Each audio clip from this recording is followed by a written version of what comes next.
All right.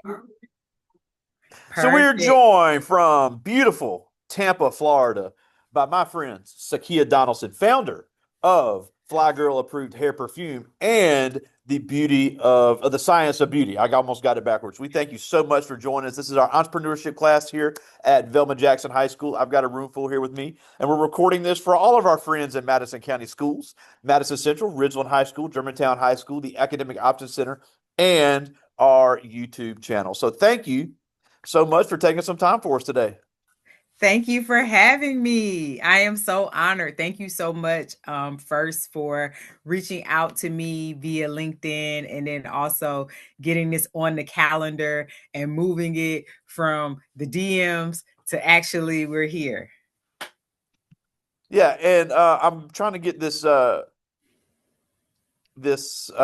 slide pulled up here That's where fine. it talks some about you because you are a HBCU graduate of I Clark Atlanta, am. I am. and So just go yeah, ahead. there we go. I got it pulled up, so you can tell us about that. Okay, yes, I am a graduate. First off, my name is Sakeya Donaldson, and I am the founder of the Science of Beauty and Fly Girl Enterprise, which encompasses my nonprofit work as well as my for profit work. I am a graduate of Clark Atlanta University in Atlanta, Georgia, home of the Mighty Mighty Panthers. And I am also a graduate of FIT, which is the Fashion Institute of Technology, up in New York. I am a retired or semi retired wardrobe stylist. I was a fashion stylist for 20 years in the entertainment industry in Atlanta. I worked with Atlanta, when I was there, it was like the music capital of the world. So I worked with some amazing, amazing artists. I'm pretty sure you guys know who they are. Um, I got my break when I was in New York at FIT. I was interning during my time there, and I met a stylist, Tamika Glover, at that time, and she was in town doing a video shoot, and she invited me to come. She was like, I can't pay you, but you can come and kind of help out and see what this industry is like. And it turned out being Usher and Alicia Keys' My Boo video that we worked Wow, on in Times wow, Square. And that was my first taste of being a wardrobe stylist and just being on set. And after I got finished with my program at FIT, I went back to Atlanta. I started working for Tamika. I was a quick change artist or a quick change stylist, I'm sorry, for Usher for 8 months on his Confessions tour. I traveled with him in North America. So we were in Canada. We did Canada, the United States, and Mexico. So a quick change stylist is somebody like when you see artists on tour and they have to come off stage and they have to change their clothes in like 2 minutes and get back onto the stage to finish the show. So that was my job, just making sure that he was ready to go. His shoes were tied up extra tight because he loves to dance. And he was ready to go. And that really kicked off my career. I worked a lot in television. I worked a lot with the Real Housewives of Atlanta for their first couple of seasons. I've worked with Jay-Z. I've worked with Nicki Minaj. I've worked with T.I., Young Jeezy, Raven Simone, Zendaya, like so many people. I had an amazing, amazing, amazing career. that's incredible, and you're also very humble because you've done a lot more than that. But obviously, what you've done is you've used that networking and those skills to become an entrepreneur, and you run a nonprofit and you run a for-profit. So, take us Yes. through how those businesses were formed and what exactly it is you guys do. Okay.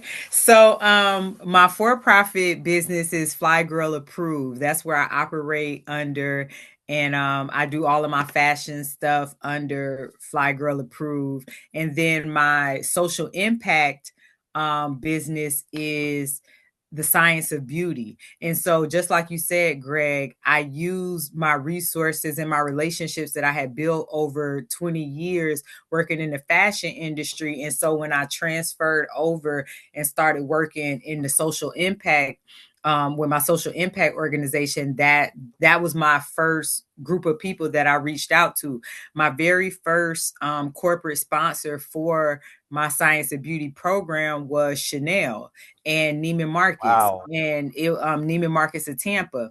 And I reached out to them because I had a relationship with them for my being a stylist. I had spent a lot of money in the store, shopping for myself, shopping for my clients.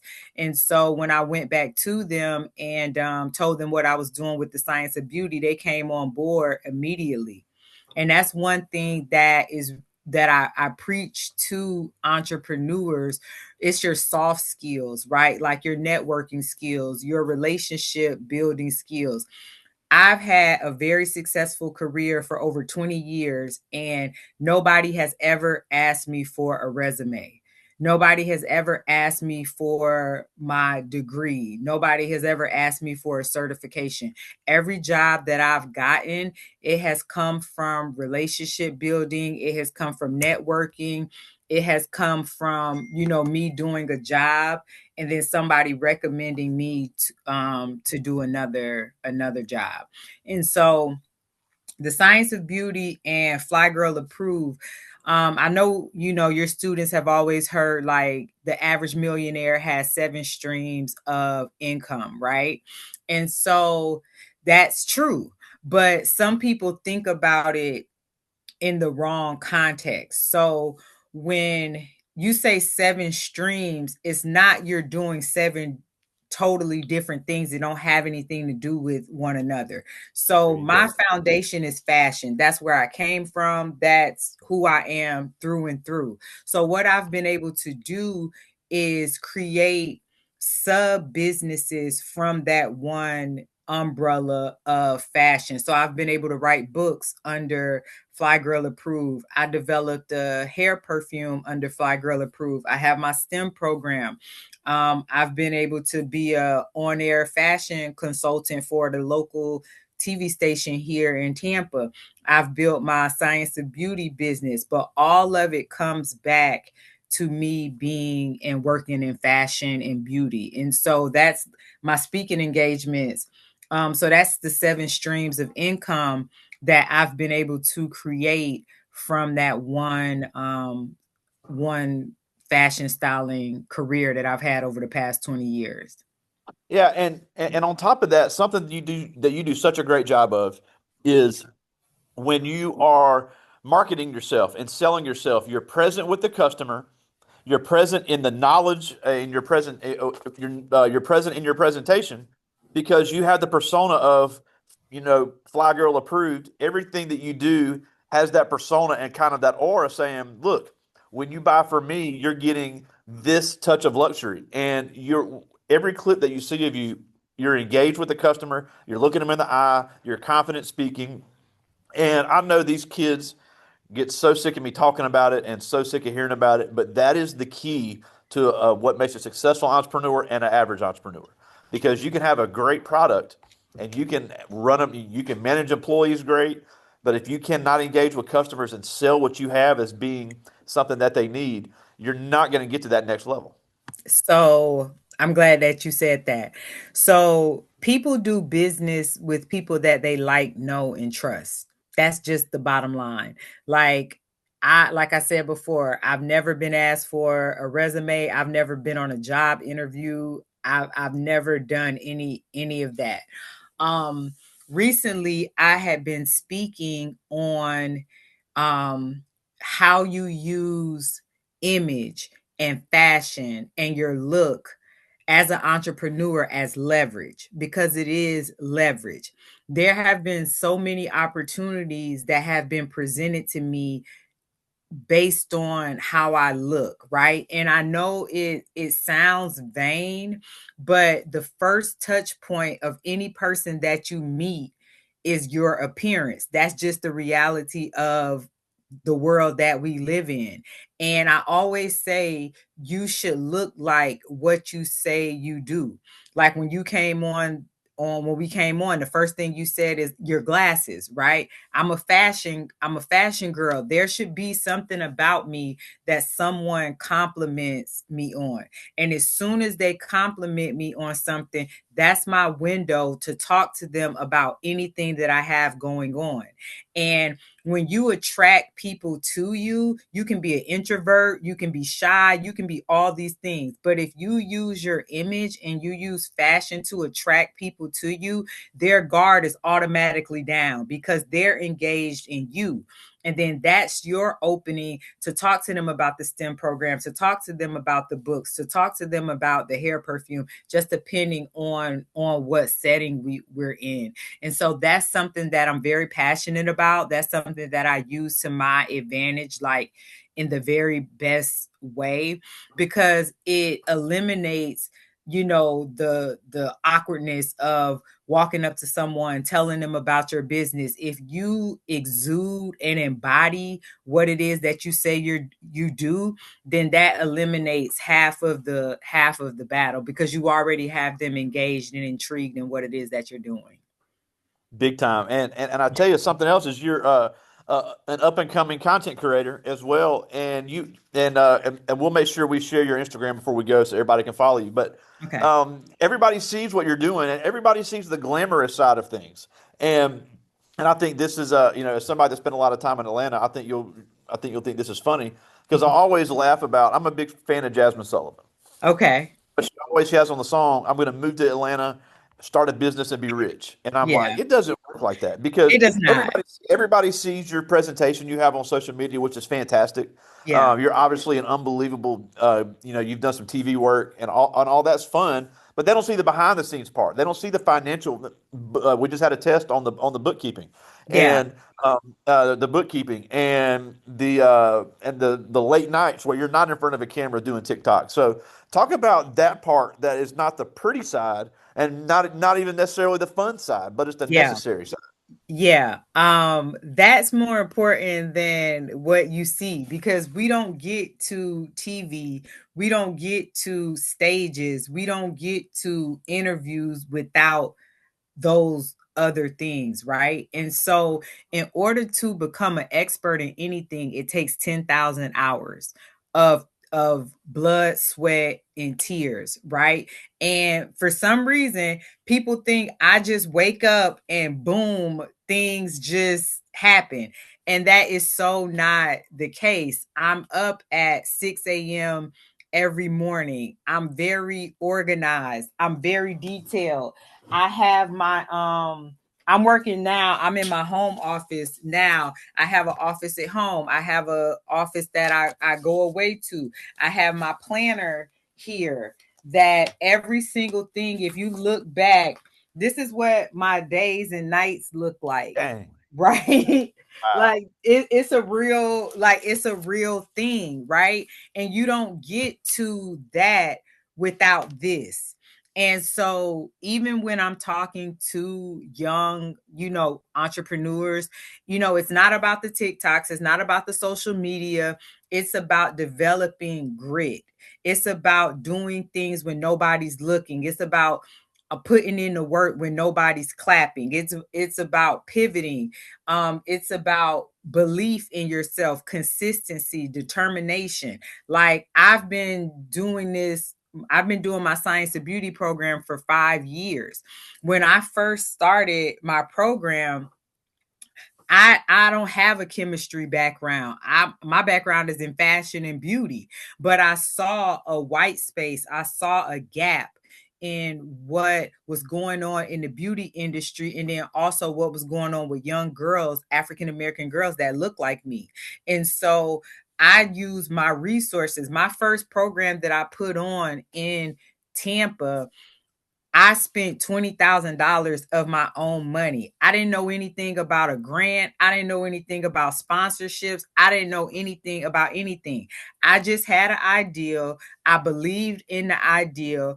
I knew that if I put all of my attention, all of my resources into this, it can become something. So my first year that I started the Science of Beauty, I spent $20,000 of my own money. This year, in 2020, I started Science of Beauty in December of 2021. Our first programming was summer of 2022.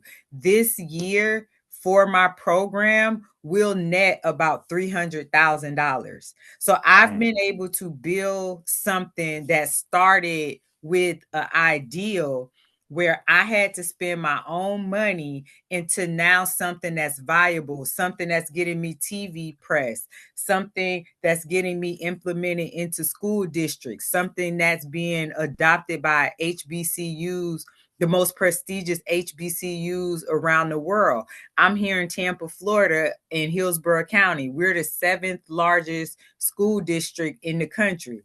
My program is currently implemented in 3 schools here, and we have 10 more that have been identified for our pipeline. I'm partnering with organizations like the Boys and Girls Club. I'm partnering with YMCAs. And this just came from an ideal, right? But I always say the key to success is cutting down the time between an ideal and implementation or execution, because the longer that you wait to think about something, the less likely you are to do it. So when I knew that I wanted to create STEM kits, my very first STEM kit that I did, this was it. I did this 2 years ago. This is my very first STEM Wow. kit. Cardboard box. I mean, it was okay. It was cute. This is what my STEM kit looks like now. Wow. That's a great package. Big difference. Periodic Wow. table inside, right? This one, the dimensions are better. It's glossy, it's colorful. But the thing about it is, I wouldn't have never got here if I didn't start here, right? That's awesome. Because what happens is when I designed this, I thought this was the most amazing thing ever. And then once I got it, I started looking at it like, okay, I can add this, I can change that, I can add color. And so as an entrepreneur, people always want to wait until things are perfect before they start. And it's like, if you want something to be perfect, you have to perfect it. And the only way that you can perfect it is through trial and error. You try something, it doesn't work out, you fix it, you tweak it. When they drop iPhones, they not perfect the first time they launch. Is glitches, it's all type of stuff that happens. And then they go back and they fix it, but you can't be scared to to put your vision out there. And that's what I do masterfully. Like anytime I think about something, and if I know that I can do it, and I know, that I believe in it, I'm going to act on it immediately. I remember when I first launched my hair perfume, I had got a sample batch in, maybe about 50. So this is my hair perfume. These are our two scents that we launched. When I first got the samples in, I didn't like the packaging. This is how they look. This is how they look now. That's a very big deal when it comes to having your brand. I don't think Yes. people realize that. They'll skip price, but you got the packaging for a The luxury product is packaging, it's it has extremely to important. be on point. So when I first got my sample for my packaging, it had a sticker on it that said like hair perfume and colossal, which was the name. And I was like, yeah, I don't like that. And I was like, I want it printed on the bottle. I don't care if it takes longer. I don't care if it costs more. This is what I want. So I got about 50 of those in. I gave them to a couple of my friends. and I let them test them out. A couple of people came back to me and was like, oh my God, Sakeya, it leaked in my purse. Like some of the fragrance leaked in my purse. I almost passed out because I know who my client is. I wear designer bags. My friends wear designer bags. I can't have the product leaking inside a Louis Vuitton bag. Like it will be over. Like I would get canceled, right? And so I had to fix that with quality control. So now I had to find a vessel that had a stopper that didn't allow the product to leak out. But had I not did that case study before I launch, I just would have launched a product that could possibly leak in the lining of someone's $1,000 bag. And now, like I said, the faster you come up with an ideal, the faster you put it into production, the faster you find out what's wrong with it, what works, what doesn't work. That's the fastest way for you to fix it. And that's the fastest way for you to keep going. Yeah, and it's all about confidence because it's with these kids I have in the room. I have a lot of intelligence. I have a lot of ability. I have some. They've all come up with their own business ideas for as part of the class. Got some really cool ones that I'll share with you here in a minute. What lacks is confidence. And look, you may say, well, nobody in my family's ever done this. Just because you're the first at something doesn't mean you can't be the best at something. But I Yeah. do have some questions here, and these are Okay. really good. This first one is Avery Harris. She's in Hi, 10th grade. One of Avery. our she likes getting the shout out. She's one of our champion archers here at Velma Jackson, one of our volleyball Ooh. players. Has a very cool business concept for eyelashes, Okay. and asks, what has been the biggest, most unexpected challenge you have faced, and how did you pivot and overcome it? Okay. I like that, Avery. And I love archery. That is very niche, right? I would say I don't know a lot of people that participate in that sport. So kudos on that. Um, One thing that I will say is that with starting both of my beauty based businesses, because the Science of Beauty is a beauty based program, and then as well as my hair perfume, both of those products are niche, right? And I always say you get rich with a niche. And what I find myself doing, and the most difficult part about both of them, is that I had to educate and sell simultaneously, right? Because you don't hear about hair perfume in the market. You can't go to Walmart and find a whole bunch of hair perfumes. So now, when I'm talking to potential customers and clients, not only do I have to sell them on the product, but now I have to educate them on what hair perfume is. And I have to explain to them what's the difference between regular perfume and hair perfume, and why they shouldn't be putting regular perfume in their hair. The same thing with the Science of Beauty and my STEM program. A lot of the people and the students that interact with me with my program, their parents don't come from a STEM background. So they don't see the trajectory, or they don't see the pipeline of how their student can incorporate that. So the most challenging thing that I found in my business is having to not only educate consumers, but sell them simultaneously. Love it. This is Raheem Cole, the one young man we have with us today. He's in ninth grade, Hey, and Raheem. he asked, what inspired you to create this specific product, and what gap in the market did you feel it would fill? Okay, Raheem. I like that. And one thing that I talk about is, like I said before, the 7 streams of income, right? You want them to be complementary. So for me, like, I can't talk about Fly Girl hair perfume without talking about the Science of Beauty. I can't talk about the Science of Beauty without talking about Fly Girl, my fashion brand, right? So what inspired me to create the my products is that before I started my program, I was like a big fragrance girl. Like I love perfumes. I've been wearing perfume since I was younger. I used to sneak in my mom's perfume, my grandmother's perfume. Like I have been a perfume girly forever.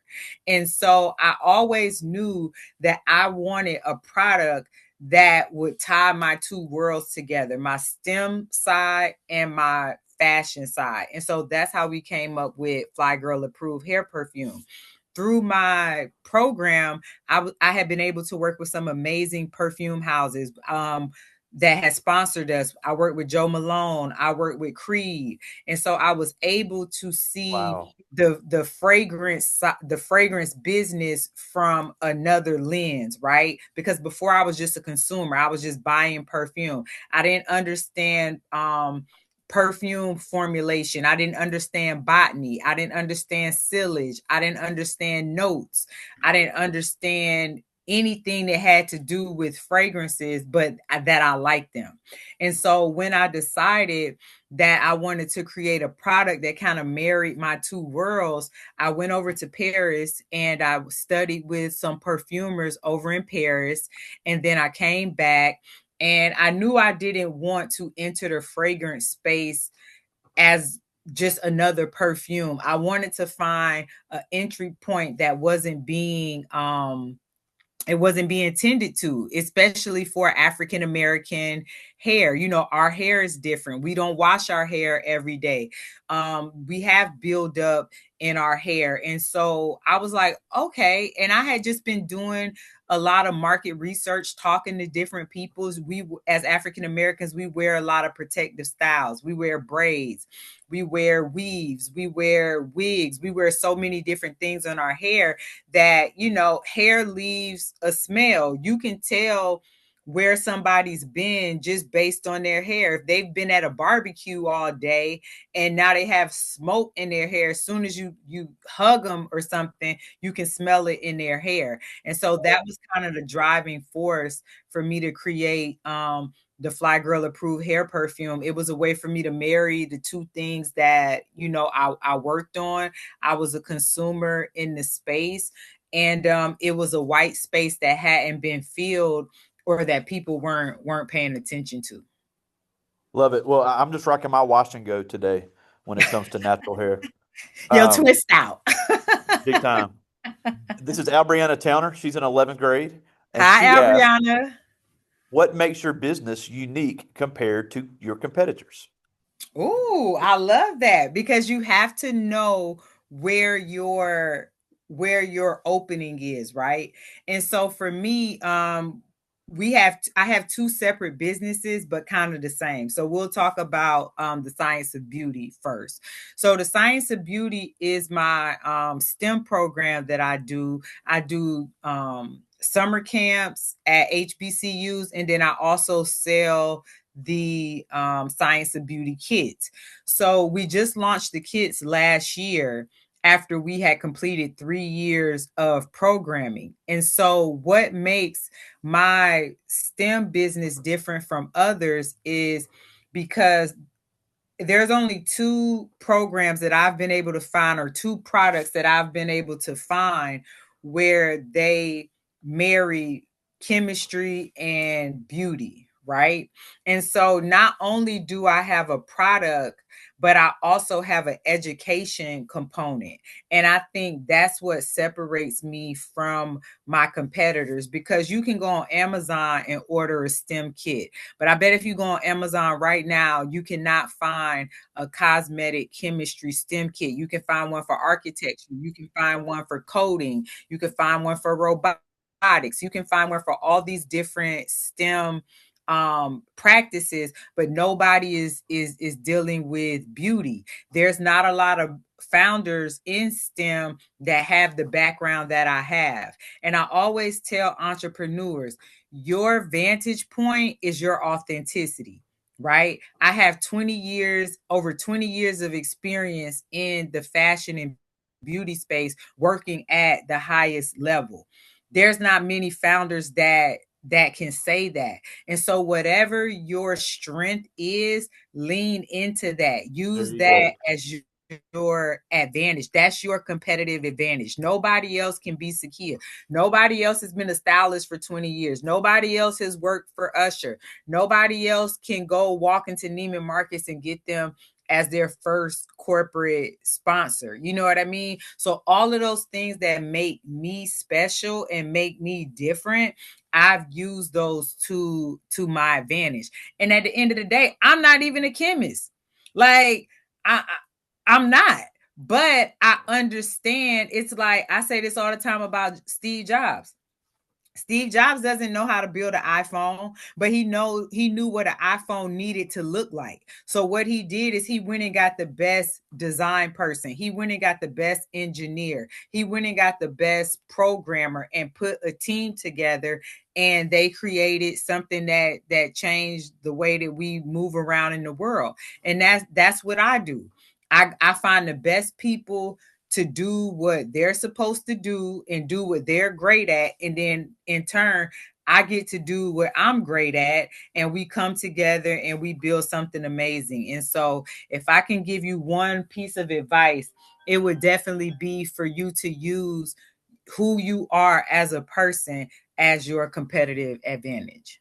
Love it, and I love how you're using the same terms I used to. I got one more, and I got two people asked the same question. But Caleb Okay. Bullock, who's in ninth grade, and Shatarian Hannon, who's in 10th grade, both Okay. asked, "What are you most proud of as an entrepreneur?" Whew. I am proud of the fact that I get to wake up every day and do something that I love. It doesn't feel like work. Everything that I use to get here is I'm using my natural abilities. And that's how I know that I'm supposed to be doing this, because everything that I'm good at, relationship building, networking, being a visionary, being creative, all the things that I'm naturally good at, I get to use it every day in this space. And I get to make an impact. I get to help young girls. I get to make a lot of money. I get to travel to amazing places.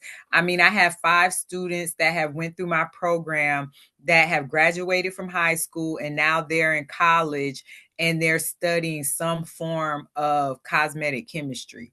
And so the Wow, fact that I've helped people figure out what they want to do with their life just from me being bold and taking a chance on myself and betting on myself and creating this platform and creating this pipeline, I've been able to help so many other people live out their dreams. So that's the thing that I'm most proud of, that because sometimes people, are just in it for the money, and the money is cool, but if you can do both simultaneously and do something that you love, and you get to look at students and they tell you how excited they are, or you see the looks on their face, or their parents contact you and tell you how since their child has been involved in your program, their confidence has went up, and their vision has expanded, and now they're thinking about things on a bigger scale.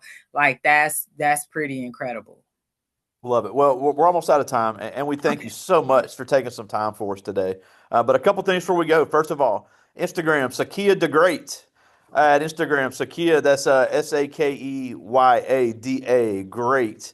All of Yes. your links to your other businesses are on there. Like I Yes. said, an up and coming content creator, really cool stuff on there. Your founder file showing weeks in the life of an entrepreneur. Very, very interesting. Short, but very informative. I encourage everybody to go out and follow. And then, like I said, all your links to your products are there, as well Yes. as the science of beauty. Now, the Yes. last thing before we go, as we continue to celebrate Black History Month and continue to honor so many great Black entrepreneurs, as these kids start making decisions after high school on what they want to do, even if it's just to have a side hustle, Mhm. or they want to be an entrepreneurial type employee, that's Mhm. fine. That's what we need. But as they start making these decisions, why is it so important for them to understand that just because they haven't seen it doesn't mean they can't be the best at something, because your environment is not the way you have to finish. Yeah. So for me, I'm a walking, talking, living example of that. Everything that I've done in my life, I didn't have a roadmap. I'm a little older than them. You know, I might look young, but I'm not. I'm 46 years old, right? So when I graduated from high school and I wanted to be a fashion style, I didn't even know what a fashion stylist was. I had a job when I was in college. I was working at this recording studio called Patchwork, where everybody came in and recorded their albums. It's a big major studio, and I was the front desk girl. And so people would come in, and before they blew up, all these producers, Don Cannon and these all these producers that have went on to do amazing things, right? And so somebody told me like, "Oh, Sakeya, you should be a stylist." And I'm like, "Well, what's that?" Because I had never heard of it before. I'm like, "What is that?" And I remember they were like, "Oh, artists will pay you and you dress them for videos and stuff." And I was like, "For real?" And I was like, "Boom, that's what I'm gonna be. I'm gonna be a stylist." And that's literally how I became a fashion stylist. And I remember telling my dad that I wanted to do that. My dad's a general contractor, an engineer by trade, and he was looking at me like I was crazy. And I was like, "No, you got to give me a chance." And I remember I drug him up to New York and we went to Fashion Week, and he just got to see another side of the fashion industry. And so I had a very successful career for over 20 years by something, and I didn't have a roadmap. I didn't have somebody that came before me that I could call or mentor me or things like that. I just knew it was something that I was passionate about, and I just I figured it out. And then also with my Science of Beauty program, there's not I'm like one of maybe three or four people that are operating in this space. And so once I thought about it and what I wanted to do, there wasn't a roadmap. There wasn't someone for me to call. Like when I'm on the phone and I'm talking to executives from L'Oreal and Estee Lauder and Glossier and all these amazing brands, first thing they say is, "I wish there was something like this when I was coming up, because I didn't have a pathway. I didn't have a mentor. I had to learn everything through trial and error." So that just means you're the first. That just means it gives you the opportunity to blaze your own path, blaze your own trail. And it's nothing like figuring things out and making something work that nobody has ever seen before. That's how you become a legend. Love it. Well, again, we encourage everybody to go follow you on Instagram. But we thank you so much for joining us all the way from Tampa. Sakeya Donaldson, founder of Fly Girl Approved and the Science of Beauty. Thank you so much for joining us today. Thank you, Mr. Piggott. I enjoyed this. It's Pygate. Piggott. Thank you, Mr. Yep. Piggott. All right. Talk to you soon. See you guys. Have a great day.